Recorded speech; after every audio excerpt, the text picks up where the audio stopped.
আসসালামু আলাইকুম। আশা করছি যে যেখান থেকে আমার ভিডিও দেখছেন সবাই অনেক ভালো আছেন এবং সুস্থ আছেন। আজ আপনাদের সঙ্গে যে জিনিসটা আমি শেয়ার করব সেটা হচ্ছে কোরবানির ঈদের দিনে আমি কীভাবে মাংসটা রান্না করলাম সেটাই শেয়ার করব।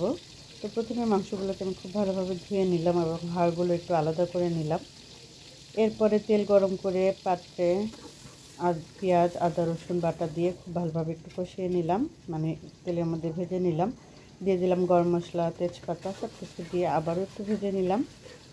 নিয়ে এখন দিয়ে দিব লবণ, তারপরে হলুদ, মরিচের গুঁড়ো এবং জিরার গুঁড়ো দিয়ে আবারও একটু ভেজে নিলাম। মশলাটাকে যত ভালো কষাবেন খেতে তত ভালো হবে, তাই আমি মশলাটাকে সবসময় খুবই ভালোভাবে কষিয়ে নিই। কষানোর পর আমি এখানে যে হাড়গুলো আলাদা করে রেখেছিলাম, এখানে ম্যাক্সিমাম হাড়ি হলো নিহারির হাড়, তো সেগুলোই আমি এর মধ্যে দিয়ে দিলাম। দিয়ে এই নিহারির হাড়গুলোকে আমি খুব ভালোভাবে প্রায় আধা ঘন্টার মতন একটু রান্না করে নেব। আর যদি এইভাবে রান্না না করে নিই তাহলে হাড়গুলো সেদ্ধ হতে সময় নেয়, আর কিন্তু মাংসগুলো গলে যায়। যেহেতু কোরবানির মাংস একদমই টাটকা মাংস, হতে বেশি একটা সময় লাগে না, তাই আমি হাড়গুলোকে আগে একটু ভালোভাবে রান্না করে নিলাম। হাড়গুলো যখন এইভাবে খুব সুন্দরভাবে কষান, আর হাড় থেকে যেহেতু পানি বের হয় না তাই আমি একটু পানিও দিয়ে দিয়েছিলাম, কারণ হাড়গুলো যাতে প্রপারলি সেদ্ধ হয়। তো হাড়গুলো যখন প্রপারলি আধা ঘন্টার পরে যখন সেদ্ধ মানে কিছুটা হয়েছে, তখন আমি এখানে মাংসগুলো দিয়ে দিলাম। আমি এখানে প্রায় অনেকগুলো মাংসই রান্না করেছি ঈদের দিন, যাতে আমাকে 3-4 দিন আর রান্না করতে না হয়।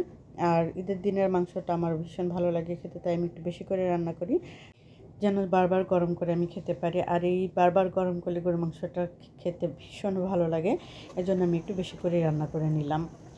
তারপরে যাই হোক, আমার হাঁড়িটা কিন্তু একদমই ভরে গিয়েছিল, মানে একদম নাড়াচাড়া করা কিছুই করা যাচ্ছিল না। এরপর আমি যেটা করলাম, হাঁড়িটাকে একটু চেঞ্জ করে দিলাম, আর এর থেকে আর একটু বড় হাঁড়ি নিলাম। চেঞ্জ করে দিয়ে আমি এর মধ্যে দিয়ে দিলাম অনেকটা কাঁচামরিচ। আমার কাছে কাঁচামরিচের ফ্লেভারটা ভীষণ ভালো লাগে, তাই আমি বেশি করে কাঁচামরিচ দিয়ে দিলাম। দিয়ে এখন খুব ভালোভাবে আমি নাড়াচাড়া করে নিলাম। যেহেতু আমি একদমই নাড়াচাড়া করতে পারিনি, তাই খুব ভালোভাবে নাড়াচাড়া করে নিলাম এবং আবারও দিয়ে দিলাম সামান্য পরিমাণ জিরার গুঁড়ো। দিয়ে আবারও খুব ভালোভাবে মিশিয়ে নিয়ে এখন এটাকে আমি প্রপারলি আধা ঘন্টার মতন রান্না করে নেব।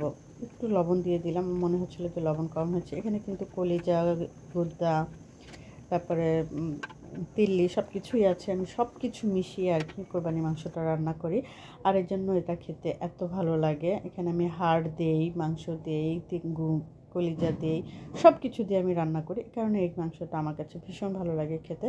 তো আমার রান্না কিন্তু কমপ্লিট। এই হলো আমার রান্নার ফাইনাল লুক। কেমন হলো অবশ্যই জানাবেন। এটা কিন্তু অর্ধেক খাওয়ার পরের মুহূর্তে, কারণ মাংস রান্নার পরে আমার আসলে ভিডিও করতে মনে ছিল না। কেমন হলো অবশ্যই জানাবেন।